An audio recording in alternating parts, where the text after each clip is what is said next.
मेरा नाम सपना है। मैं एक ऐसे गांव की रहने वाली हूं जहां पर प्रथा के नाम पर औरत की इज्जत के साथ खिलवाड़ किया जाता है और उसकी मान मर्यादा के साथ भी भेदभाव किया जाता है। हमारा गांव पुराने जमाने की सोच वाले लोगों से भरा पड़ा था, जहां पर इस सदी में आकर भी पुरानी प्रथाओं को ज्यादा वैल्यू दी जाती है। एक ऐसे ही परिवार से मैं भी बिलोंग करती थी। मेरी जिंदगी में भी मेरे साथ बहुत बुरा हुआ था और मेरे साथ बुरा करने वाले कोई और नहीं बल्कि मेरे अपने ही थे। जब हमारे अपने ही हमारे बुरे बन जाते हैं तब हमारा विश्वास लोगों से उठ जाता है, क्योंकि इंसान हर तरफ से धोखा खाने के बाद किसी ऐसे इंसान पर विश्वास तक नहीं करता जो उसे भरोसा दिलाता है कि वो उसके साथ है। मगर मेरा तो साथ देने वाला भी कोई नहीं था। मेरे अपनों ने ही मुझे उस नर्क में पहुंचाया था जहां से निकलना मेरे लिए बहुत मुश्किल काम था। मगर जैसे तैसे इस नर्क से निकलकर मैंने अपनी जान को बचा लिया था। हमारे गांव में औरतों का बहु विवाह करवाया जाता था। मैं नहीं जानती थी कि हमारे गांव की औरतें ये सब कैसे बर्दाश्त करती थी, मगर मैं पढ़ी लिखी थी इसलिए इन बातों के सख्त खिलाफ थी और मेरे साथ भी ये लोग कुछ ऐसा ही करने वाले थे। मगर मैंने हिम्मत करके इस प्रथा पर रोक लगाने की कोशिश की थी, लेकिन रोक लगाने से पहले मेरे साथ कुछ ऐसा हुआ था जिसने मेरे होश उड़ा दिए थे। आज मैं बहुत खुश थी क्योंकि आज मेरा रिजल्ट आने वाला था और फाइनली मेरा रिजल्ट आ भी गया था। मैंने दिल्ली की यूनिवर्सिटी से MBA कंप्लीट किया था और आज मैं बहुत खुश थी क्योंकि मेरा सपना पूरा हो गया था। मैं ज़्यादा से ज़्यादा शिक्षा हासिल करना चाहती थी, मगर हमारे गांव की लड़कियों को ज़्यादा पढ़ने नहीं दिया जाता था। मैं अपने गांव की पहली ऐसी लड़की थी जिसने अपने माता पिता की मर्जी के खिलाफ शहर जाकर पढ़ाई की थी। मैं अपने माता पिता की इकलौती बेटी थी। मेरी माँ मुझसे बहुत प्यार करती थी। उन्होंने मेरी हर जिद को जैसे तैसे पूरा किया था। हम लोग गरीब थे। मेरे पिताजी एक मामूली से किसान थे। गांव में ही खेती बाड़ी करके हमारी ख्वाहिशों को पूरा किया करते थे। बचपन में मेरी माँ ने मुझे सरकारी स्कूल में एडमिशन दिलवा दिया था। सरकारी स्कूल में हाई स्कूल तक पढ़कर मुझे इतना इंटरेस्ट हुआ कि मैं शहर जाकर पढ़ना चाहती थी, मगर हमारे गांव की लड़कियों को शहर जाकर पढ़ने की परमिशन बिल्कुल भी नहीं थी। गांव के सरपंच जी का कहना था कि गांव की लड़कियां शहर जाती हैं तो बिगड़ जाती हैं और अगर उन्हें पढ़ने के लिए ज़्यादा छूट दी जाती है तो वो अपने माता पिता और हमारे गांव के रस्मों के खिलाफ जाने की कोशिश करती हैं। हमारे गांव के सारे ही लोग अपनी बेटियों को शहर भेजने से बहुत डरते थे। जब मेरा हाई स्कूल कंप्लीट हो गया तो मैंने जैसे तैसे इंटर भी पास कर लिया था, मगर अब मुझे आगे भी पढ़ना था, इसलिए मुझे शहर जाना था। मैं शहर जाकर पढ़ना चाहती थी क्योंकि शहर जाकर पढ़ने के मैं सपने देख रही थी। मैं कभी कभी टीवी में देखती थी कि लड़कियां यूनिवर्सिटी में पढ़ती हैं, उनकी कितनी मज़े की लाइफ होती है, पढ़ लिख कर अपने माता पिता का नाम रोशन करती हैं, जिससे उनके पेरेंट्स भी बहुत खुश होते हैं और उनका सपना भी पूरा हो जाता है। मगर हमारे गांव की लड़कियां ऐसा सपना देखती थी तो उसे आरोप माना जाता था। हमारे गांव की लड़कियों को सपने देखने का कोई हक नहीं था। उनसे उनकी आंखों के सपने नोच लिए जाते थे और फिर उनको एक ऐसे नरक में धकेल दिया जाता था जहां से निकलना उनके लिए बहुत मुश्किल था। मैं जानती हूँ कि हर लड़की की अपनी एक ख्वाहिश होती है। कुछ लड़कियों को पाबंदी भरी लाइफ अच्छी भी लगती है, जो सिर्फ अपने पेरेंट्स के लिए जीना चाहती हैं, उनके मुताबिक शादी करती हैं और शादी करने के बाद अपने पति और ससुराल वालों को खुश करने के लिए अपनी सारी जिंदगी सब में ही बर्बाद कर देती हैं।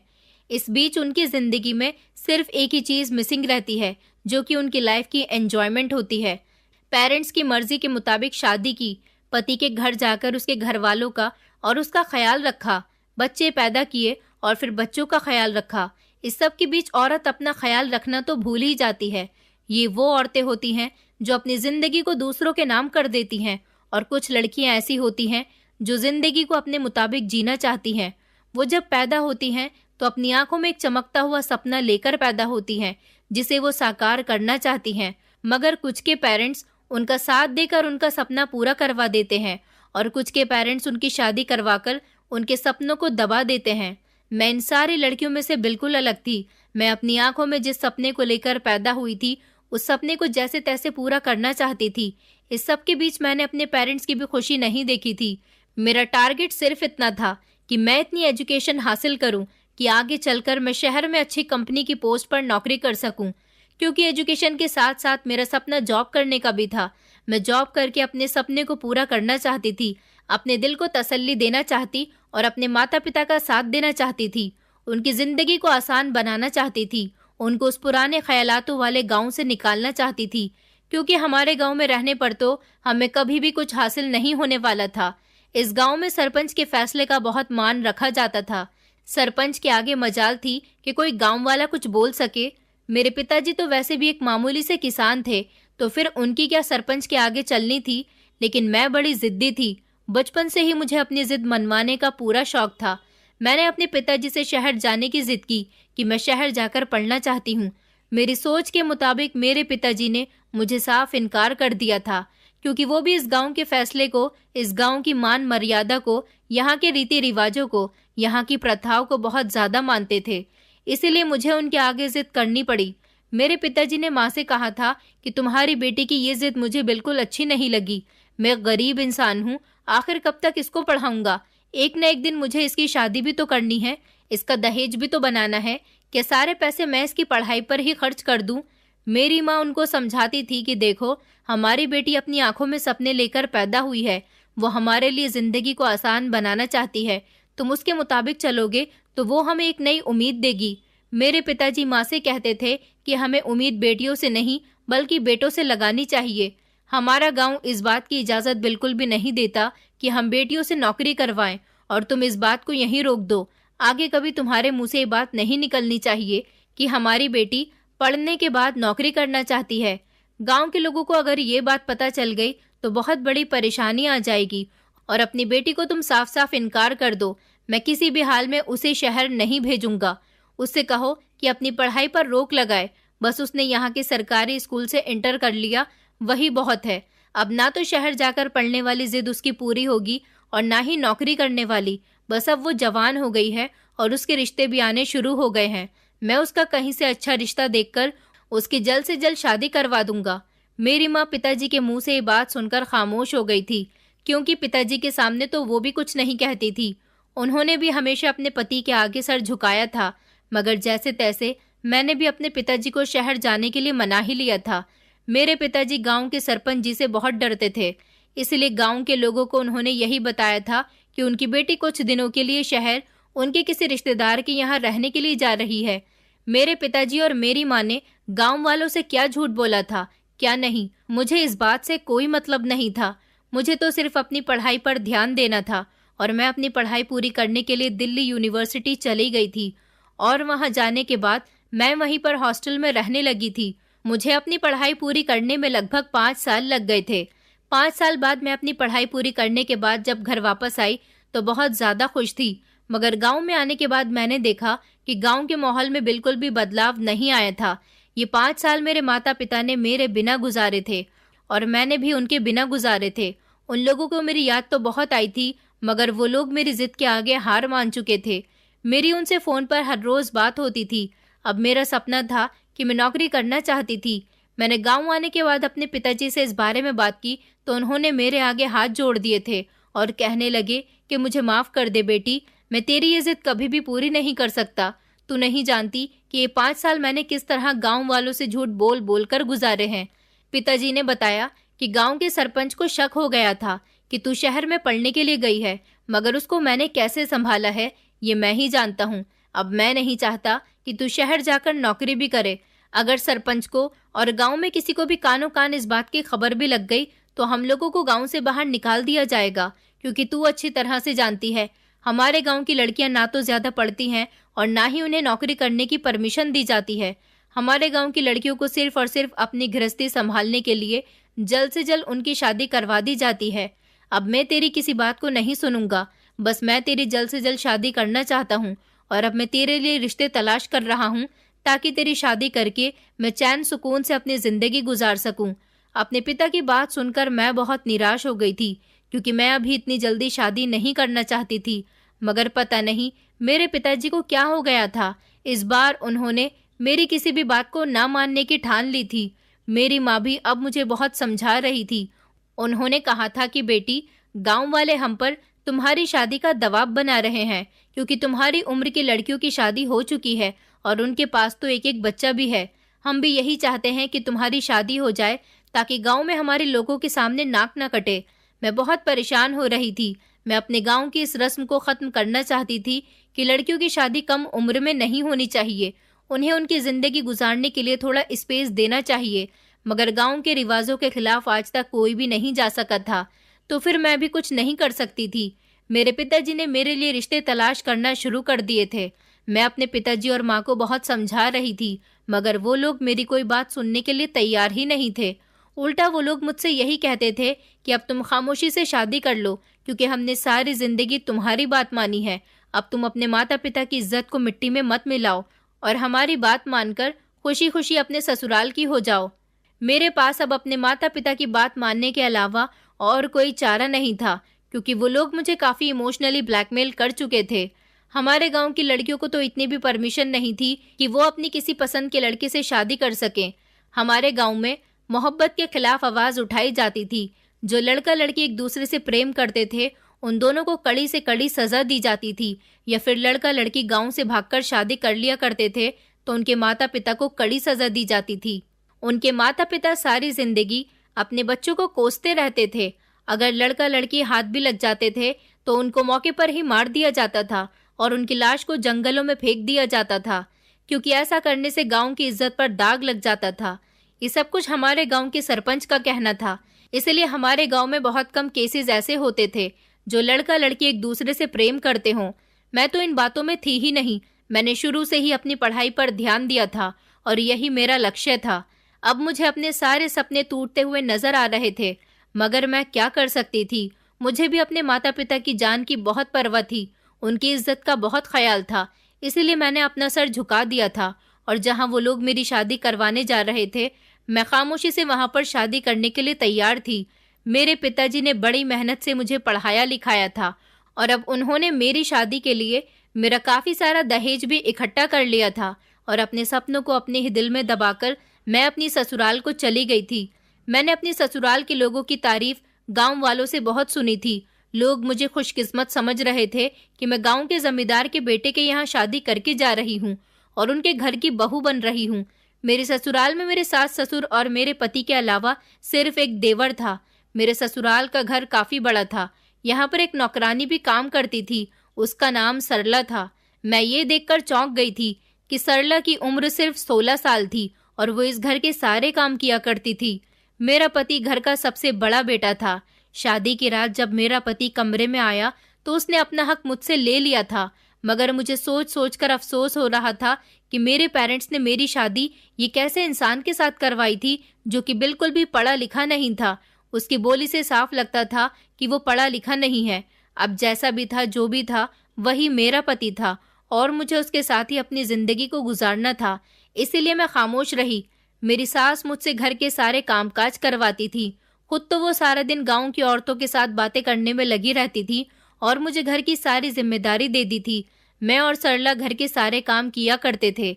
मैंने एक दिन बातों ही बातों में सरला से पूछा था कि वो हमारे घर पर नौकरी क्यों करती है, जबकि उसकी इतनी कम उम्र है और उसको तो इस उम्र में अपनी शिक्षा पर ध्यान देना चाहिए, बल्कि वो लोगों के घरों में काम करती है। सरला ने बताया कि भाभी जी, लोगों के घरों में काम करना मेरी बहुत बड़ी मजबूरी है, क्योंकि मेरा इस दुनिया में मेरी बूढ़ी माँ के अलावा कोई भी नहीं है जो हमेशा बीमार रहती है। उनको कैंसर जैसी बड़ी बीमारी हो गई है। मुझे उनका इलाज करवाना पड़ता है। इसीलिए मैं लोगों के घरों में काम करके पैसे जमा करती हूँ और फिर उनका इलाज करवा रही हूँ। इस घर में जो खाने के लिए बचता है वो मैं घर पर लेकर जाती हूँ। हम दोनों माँ बेटी साथ बैठकर खाना खाते हैं। बस यही मेरी जिंदगी है। हम लोगों के लिए इस समय 2 वक्त की रोटी दुश्वार है और आप शिक्षा हासिल करने की बात करती हो।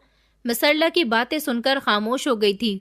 मुझे आज अपने पिताजी की बहुत याद आ रही थी, जिन्होंने इतनी मेहनत करके मुझे पढ़ाया लिखाया था। मैं बहुत भाग्यशाली हूँ कि मैंने इतनी भी एजुकेशन प्राप्त की है। इस गांव में बहुत सी ऐसी लड़कियां हैं जिनसे ढंग से अपना नाम तक नहीं लिखना आता। मैं तो फिर भी उनसे कई गुना बेहतर हूँ। मैंने देखा था कि सरला बहुत फटे पुराने कपड़े पहनती थी। मैंने उसको अपनी कुछ पुरानी साड़ियाँ और उसकी माँ के इलाज के लिए थोड़े बहुत पैसे भी दे दिए थे। एक दिन मैंने देखा कि सरला किचन में काम कर रही थी। उसके कपड़ों की हालत बहुत बुरी थी, तो मैंने उसे अपने एक सूट निकाल कर दे दिया और ऐसा करते हुए मुझे मेरी सास ने देख लिया। उन्होंने तभी अचानक किचन में आकर मुझे डांटना शुरू कर दिया। वो कहने लगी कि इस नौकरानी को इतना सर पर चढ़ाने की जरूरत नहीं है। उन्होंने तो इतना हंगामा शुरू कर दिया कि घर के सारे ही लोग किचन में जमा हो गए थे। मैंने अपनी सास को समझाया, माँ जी, ये जवान लड़की है और इस तरह के फटे हुए कपड़े पहनना इसे शोभा नहीं देता। ये बेचारी गरीब है, ये नए कपड़े नहीं खरीद सकती, इसीलिए मैं इसको अपने कपड़े दे देती हूँ। इसमें कौन सी बड़ी बात है? आपने तो इस छोटी सी बात का इशू ही बना दिया है। मेरी इतनी सी बात का कहना था कि मेरी सास ने एक जोरदार थप्पड़ मेरे मुंह पर मार दिया। अपनी सास को देखकर मैं हैरान रह गई थी। मैं अपने माता पिता की इतनी लाडली थी कि उन्होंने कभी मुझे डांट तक नहीं लगाई थी, और आज मेरी सास ने मुझ पर हाथ उठा लिया था सिर्फ एक छोटी सी बात पर।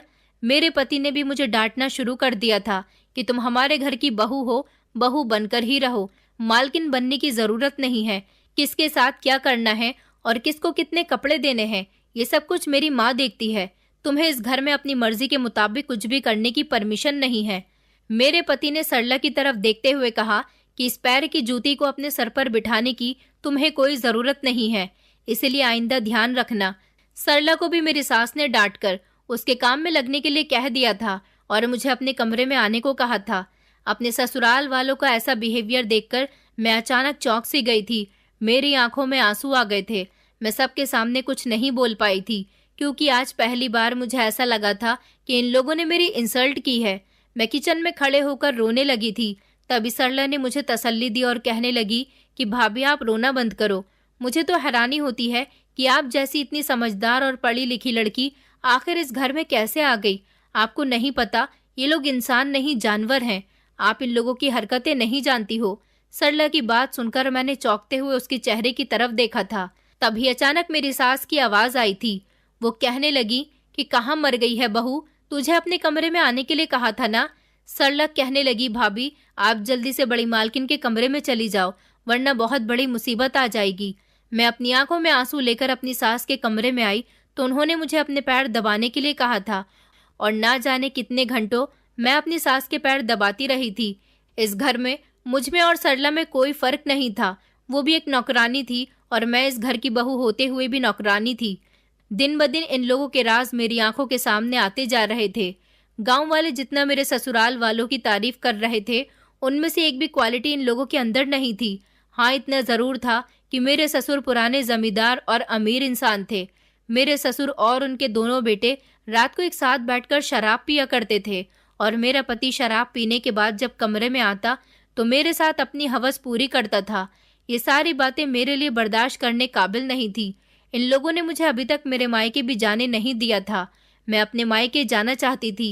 मैंने अपनी सास से अपने मायके जाने की परमिशन ली तो उन्होंने मुझे साफ मना कर दिया था कि अब यही तेरा ससुराल है और यहीं पर रहकर तुझे अपनी जिंदगी गुजारनी है।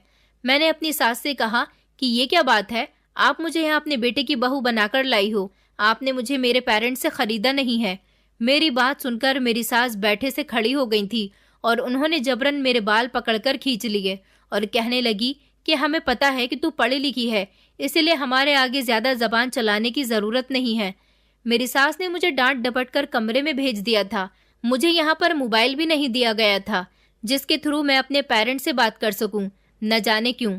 मेरी शादी को 3 महीने हो गए थे, मगर मेरे पेरेंट्स मुझसे अभी तक मिलने के लिए नहीं आए थे। मैं अपने माता पिता से मिलना चाहती थी। वो लोग तो शादी के बाद मुझे पूरी तरह से भूल गए थे। इस घर में मेरे साथ बहुत बुरा बर्ताव होने लगा था। मैं सोच भी नहीं सकती थी कि मेरी किस्मत शादी के बाद इतनी खराब होने वाली है। मुझे बेहद अफसोस हो रहा था कि मैंने अपने पिताजी की बात मानकर बहुत बड़ी गलती की है। उनको मेरे साथ ऐसा नहीं करना चाहिए था। जिन लोगों को वो मेरे लिए अच्छा समझ रहे थे, वो लोग मेरे लिए इतने भी बुरे हो सकते थे, मुझे इस बात का बिल्कुल भी विश्वास नहीं था। धीरे धीरे समय इसी तरह से गुजरता गया और मेरी शादी को 9 महीने हो गए थे। अब मेरी सास ने एक बड़ी ही अजीब हरकत मेरे साथ करनी शुरू कर दी थी। वो दिन रात उठते बैठते मुझे बच्चा पैदा करने के लिए कहती थी। अब मेरे बच्चा पैदा नहीं हो रहा था तो इसमें मेरी कोई गलती नहीं थी। मेरी प्रेगनेंसी में इतना समय क्यों लग रहा था ये मैं नहीं जानती थी। मैं इतनी पढ़ी लिखी और समझदार होने के बावजूद भी अपने ससुराल वालों से बहुत डर कर रहती थी। उनके सामने मेरी आवाज तक नहीं निकलती थी। ना जाने क्यों मेरे साथ ऐसा हो रहा था। बस मैं दिन रात रोती रहती थी। मुझे इस घर में तसल्ली देने वाला सरला के अलावा कोई भी नहीं था। एक दिन मैं अपने कमरे की अलमारी के पास खड़ी हुई अलमारी के कपड़े सेट कर रही थी, जब अचानक मेरा देवर कमरे के अंदर आया। मैंने अपने देवर से पूछा कि जी भैया, आपको कुछ चाहिए क्या? तो उसने मेरे करीब आते ही मेरे गाल को छुआ और कहने लगा कि हाँ सपना जी, आज तो हम आपसे वो लेने आए हैं जिसके लिए हम काफी समय से तरस रहे हैं। मैंने एक झटके से अपने देवर का हाथ पीछे किया और मैं खुद भी पीछे की तरफ हो गई। मैंने अपने देवर से कहा कि वरुण भैया, तुम ये क्या कर रहे हो? तो मेरा देवर कहने लगा, क्या कर रहे हो, क्या मतलब? बस जो परंपरा है उसको निभाने आया हूँ। मेरा देवर फिर से मेरे करीब आकर मुझे छूने की कोशिश कर रहा था। मैंने अपने देवर के मुंह पर एक जोरदार थप्पड़ मार दिया, क्योंकि मैं सब कुछ बर्दाश्त कर सकती थी, मगर अपने देवर की ऐसी बदतमीजी मुझसे बर्दाश्त नहीं हुई थी। बदले में मेरे देवर ने भी मुझे मारना पीटना शुरू कर दिया था और मैं जोर जोर से चिल्लाने लगी थी। कभी अपने पति को आवाज लगाती तो कभी अपनी सास को। मेरा पति, मेरे सास ससुर सब लोग कमरे में आ गए थे। मेरी सास ने कमरे के अंदर आते ही कहा कि अरे किस बात का शोर मचाया हुआ है। मैं जल्दी से अपनी सास के गले लग गई और उनसे कहने लगी, देखो ना माँ जी, वरुण भैया मेरे साथ ये क्या कर रहे हैं? ये मेरे साथ बदतमीजी करने की कोशिश कर रहे हैं। और मैंने अपने पति से भी कहा कि देखो, आपका भाई मेरी इज्जत पर हाथ डालने की कोशिश कर रहा है, आप इसे समझाओ, मैं इसकी भाभी हूँ, ये मेरे साथ ऐसा नहीं कर सकता। फिर मेरी सास ने एक ऐसी बात कही जिसे सुनकर मेरे होश उड़ गए थे। मेरी सास ने कहा कि ये खुद अपनी मर्जी से यहाँ पर नहीं आया है, बल्कि मेरी इजाजत लेकर ही यहाँ आया है। मेरे दोनों ही बेटे बहुत आज्ञाकारी हैं, अपनी माँ की मर्जी के खिलाफ कभी नहीं जाते, हमेशा अपनी माँ की आज्ञा का पालन करते हैं। मेरी सास मेरे गाल पर हाथ रखकर कहने लगी, अरे बहू, ये तो बहुत अच्छी बात है कि दोनों भाइयों के बीच आगे चलकर भी मोहब्बत बनी रहेगी। तू हमें अभी तक अपने पति से बच्चा नहीं दे पाई है, तो तेरा देवर तेरी इस काम में मदद करेगा। अब तेरे पति का बच्चा हो या तेरे देवर का बच्चा हो, जन्म तो वो तेरी कोख से ही लेगा ना, और बच्चों के पिता ये दोनों भाई कहलाए जाएंगे। आगे चलकर इन दोनों के बीच जमीन के बंटवारे भी नहीं होंगे, बल्कि ये दोनों खुशी खुशी एक ही जायदाद से अपनी जिंदगी को गुजारेंगे। अपनी सास की बात सुनकर मेरे पैरों तले से जमीन निकल गई थी। मेरी सास ने फिर साफ साफ शब्दों में कह दिया कि ये तेरे साथ सुहागरात मनाने आया है और आगे भी मनाता रहेगा। तू बहुत भाग्यशाली है जिसे एक नहीं, घर के दो दो मर्दों का प्यार मिलेगा। मैं बुरी तरह से रोने लगी थी। मैं कुछ भी करके इस पाप को अंजाम नहीं देना चाहती थी। मैंने अपने पति से कहा कि माँ जी, ये कैसी बातें कर रही हैं? मैं तो आपकी पत्नी हूँ और सिर्फ आपकी ही पत्नी बनकर रहना चाहती हूँ। ऐसा कैसे मुमकिन हो सकता है कि वरुण भैया मेरे साथ? नहीं नहीं। तो मेरा पति कहने लगा कि यही हमारे गांव की प्रथा है और तुझे हमारे गांव की प्रथा के मुताबिक ही चलना होगा। बच्चा मैं पैदा करूं या मेरा भाई, इसमें कोई बुरी बात नहीं है। तुझे इस घर में रहना होगा तो हम दोनों की पत्नी बनकर ही रहना होगा। हमारी प्रथा यही कहती है कि जिस घर में 2 भाई हों या 6 भाई हों, उन सब की एक ही पत्नी होनी चाहिए। ऐसा करने से भाइयों के बीच जमीन के बंटवारे नहीं होते और सारे भाई एक साथ खुशी खुशी रहते हैं। तुझे तो खुश होना चाहिए कि तेरा बच्चा सारी जायदाद का इकलौता ही मालिक होगा। अपने पति की बात सुनकर मैंने कहा, नहीं नहीं, मैं ऐसा नहीं होने दूंगी। मैं ऐसी घटिया और घिनौनी प्रथा को नहीं मानती। मेरे पति ने मेरे गाल पर एक जोरदार थप्पड़ मार दिया और कहने लगा कि बात तो तुझे माननी ही होगी, अब प्यार से मान या फिर जबरदस्ती। मेरी सास हंसते हुए कहने लगी, देखा मेरे दोनों बेटे कितने आज्ञाकारी हैं। ये कहकर सारे लोग कमरे से निकल गए, सिर्फ मेरा देवर ही बचा था। मैं चीखती रही, चिल्लाती रही, मगर किसी ने मेरी बात नहीं सुनी और मेरे देवर ने मेरी इज्जत को तार तार कर दिया। अब हर रोज मेरे साथ ऐसा ही होने लगा था।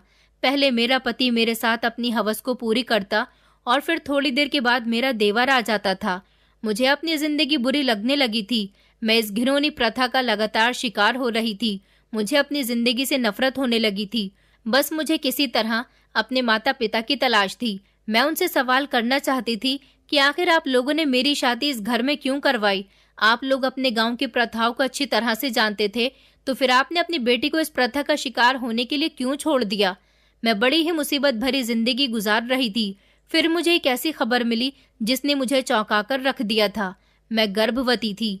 ये बच्चा मेरे पति का था या फिर मेरे देवर का? मुझे इस बारे में कुछ नहीं पता था, मगर मेरे ससुराल वाले बहुत खुश थे और मेरी ससुराल में खुशियां मनाई जा रही थी कि उनके घर में अब उनका वारिस आने वाला है। मेरी शादी को इतना समय हो गया था, इन लोगों ने मुझे इस काल कोठरी में बंद करके रखा था। मैं सिर्फ घर में ही रहती थी। मुझे घर से बाहर निकलने की बिल्कुल भी परमिशन नहीं थी। मैं चाहकर भी अपने लिए कुछ नहीं कर पा रही थी। मैं जैसे तैसे इस घर से निकलना चाहती थी, क्योंकि मैं इस गांव के माहौल में और इस परिवार के माहौल में अपने बच्चों को बिल्कुल भी पैदा नहीं करना चाहती थी। मैं अपने बच्चों को इन दरिंदों के हवाले नहीं करना चाहती थी।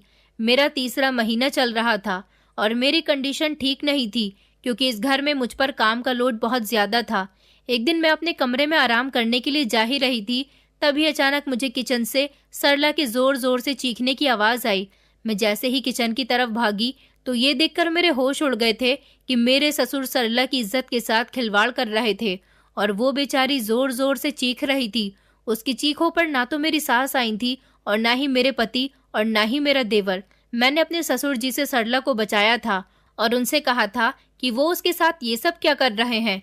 मेरे ससुर जी ने कहा कि इसे पैसों की जरूरत थी, तो मैंने इसे पैसे दे दिए। अब मुझे इससे अपने पैसे वसूल करने हैं।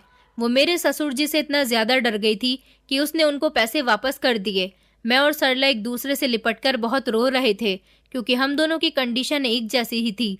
मैंने सरला से कहा कि हमें कुछ भी करके इस घर से भागना होगा।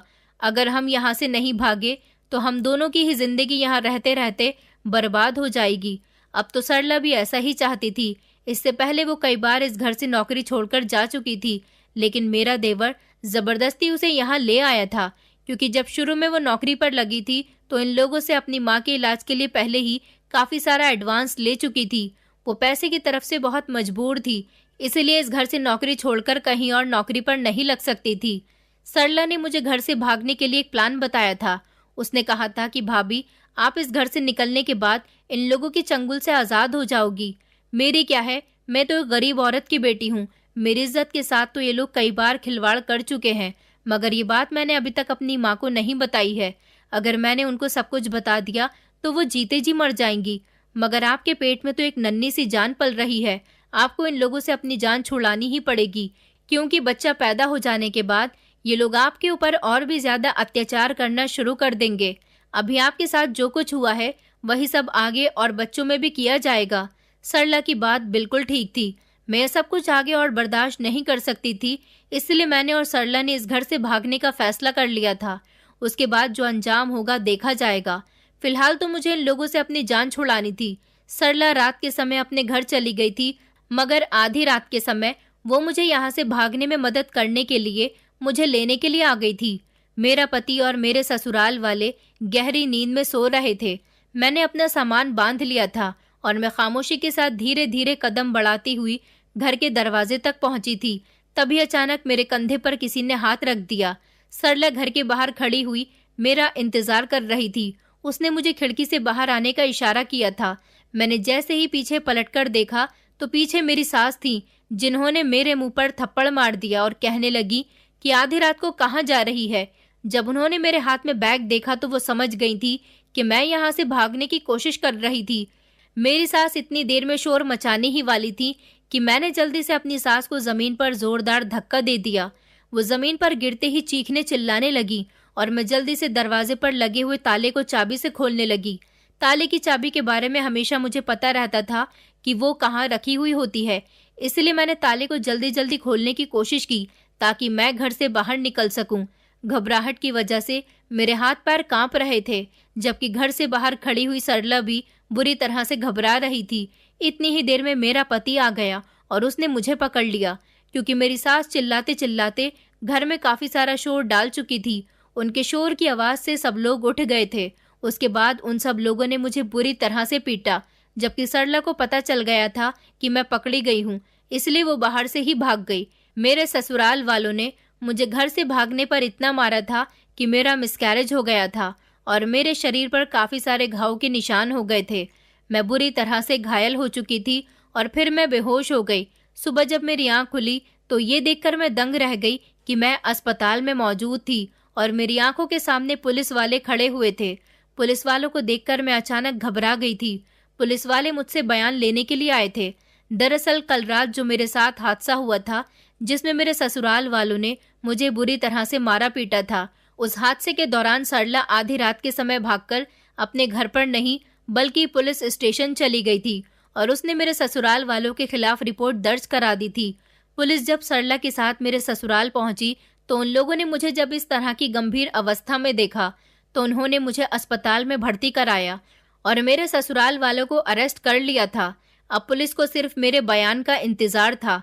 एक पुलिस इंस्पेक्टर मुझसे सवाल कर रहे थे कि क्या ये सच है कि तुम्हारे ससुराल में तुम पर अत्याचार किया जाता था। उन्होंने मुझे बताया कि सरला ने तुम्हारे ससुराल वालों के खिलाफ रिपोर्ट दर्ज कराई है और वो मौके पर ही हमें तुम्हारे ससुराल ले गई थी, जहां से हमें तुम गंभीर अवस्था में मिली हो। हमने उन लोगों को अरेस्ट कर लिया है। तुम्हें डरने की अब कोई जरूरत नहीं है। तुम्हें अब हमें सब कुछ सच सच बताना होगा। मैंने पुलिस को सच सच बता दिया था कि ये लोग प्रथा के नाम पर मेरे साथ कितनी दरिंदगी करते थे, और तो और इन लोगों की दरिंदगी का शिकार सरला भी कई बार हो चुकी थी। पुलिस ने मेरे बयान लेने के बाद मेरे ससुराल वालों के खिलाफ एक्शन लेना शुरू कर दिया था। मैंने पुलिस वालों से हाथ जोड़कर कहा था कि मैं अपनी ससुराल वापस जाना नहीं चाहती। उन लोगों से मुझे डर लगता है। प्लीज आप लोग मुझे उनसे बचा लीजिए। पुलिस वालों ने मुझे भरोसा दिलाया था कि तुम्हारे साथ जरूर इंसाफ किया जाएगा। मेरा बच्चा तो इस दुनिया से जा चुका था। मुझे अपने बच्चे को खोने का बेहद अफसोस था। मैं अस्पताल में ही थी जब मेरे माता पिता मुझसे मिलने के लिए आए थे। उन लोगों को देखकर मेरी आंखों में एक अजीब सी चमक आ गई थी, मगर फिर मुझे ये एहसास हुआ कि आज ये लोग इतने समय के बाद मुझसे मिलने के लिए आए हैं। मैंने अपने माता पिता से सवाल किया कि क्या इस पूरे 1.5 साल में आप लोगों को अपनी बेटी की याद नहीं आई। मेरी माँ मुझे देखकर बिलख बिलख कर रोने लगी थी, जबकि मेरे पिता की आंखों में भी मुझे शर्मिंदगी साफ महसूस हो रही थी। मेरे पिताजी ने शर्मिंदा होते हुए मेरे सामने हाथ जोड़ दिए और कहने लगे कि मुझे माफ कर दे बेटी। मैं नहीं जानता था कि ये लोग इतने घटिया लोग हैं कि मेरी बेटी की हालत इतनी खराब कर देंगे। मेरे पिताजी ने बताया कि मैं अपना सारा पैसा तेरी पढ़ाई पर खर्च कर चुका था। मेरे पास तेरी शादी के लिए पैसे नहीं बचे थे। जब तू शहर से पढ़ने के बाद गांव आई तो जमींदार ने तुझे अपने बेटे के लिए पसंद कर लिया था और वो मुझ पर तुझे अपने घर की बहू बनाने के लिए दबाव डाल रहा था, मगर मेरे पास इतने पैसे नहीं थे कि मैं तेरी इतनी जल्दी शादी कर सकूं। जमींदार ने मुझे लालच दिया था कि वो मुझे मेरी बेटी के बदले में 5 लाख रुपए देगा, जिस पर मैं अपने घरेलू हालात भी ठीक कर सकता हूँ और उससे तेरे लिए मामूली सा दहेज भी इकट्ठा कर सकता हूँ। जब जमींदार के बेटे ने तुझे देखा तो उसे भी तू बहुत पसंद आई थी, इसलिए उसने मुझे 5 लाख रुपए और दिए और कहा कि वो जल्द से जल्द शादी करना चाहता है और उसे दहेज में भी कुछ नहीं चाहिए। मगर उन लोगों की एक शर्त थी कि शादी के बाद हम दोनों में से कोई भी तुमसे मिलने के लिए नहीं आएगा और ना ही वो लोग कभी तुझे हमसे मिलने भेजेंगे। मैंने इन लोगों से इस बात की वजह पूछी कि ये लोग मेरी बेटी को मुझसे दूर क्यों करना चाहते हैं, तो जमींदार ने बताया कि वो बड़ा आदमी है, गांव की काफी सारी जमीनें हैं उसके नाम पर, उसके घर में रुपया पैसा किसी चीज की कोई कमी नहीं है और बड़े लोग तो इसी तरह के होते हैं, अपने घर की बहुओं को ज्यादा किसी से मिलने जुलने नहीं देते और ना ही उनके मायके का कोई ससुराल में कदम रखता है। और उसने कहा था कि अगर तुमने जबरदस्ती अपनी बेटी से मिलने की कोशिश की तो याद रखना तुम्हारी बेटी का घर भी बिगड़ सकता है और जिसकी वजह से वो अपनी ससुराल में खुश भी नहीं रह पाएगी। मैं तो बस हमेशा तुझे तेरे ससुराल में खुश देखना चाहता था। यही वजह थी कि हमने तेरी कभी खबर लेने की कोशिश ही नहीं की। हम तेरा घर बिगड़ता हुआ नहीं देखना चाहते थे। जमींदार मुझे कभी कभी मिलता तो मैं उससे तेरे हालचाल लेता रहता था, तो वो मुझे यही भरोसा दिलाता था कि तुम्हारी बेटी हमारे घर में बहुत खुश है और इतनी सेहतमंद हो गई है कि तुम उसे पहचान भी नहीं पाओगे।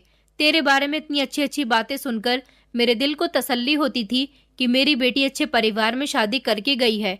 कल रात जब गांव में ये बात फैल गई कि पुलिस ने आकर तेरे ससुराल वालों को गिरफ्तार कर लिया है, तो मैं दौड़ते हुए तेरे घर पहुंचा। तुझे ऐसी हालत में देखकर मुझे बेहद अफसोस हुआ था। मैंने अपने पिताजी से कहा, तो आप लोगों ने मुझे इस जमींदार के हाथों बेच दिया था और फिर पलटकर कभी खबर लेने की कोशिश इसलिए नहीं की ताकि आपकी बेटी का घर न बिगड़ सके। आप लोगों की बेवकूफ़ी पर तो मुझे बहुत हंसी आ रही है।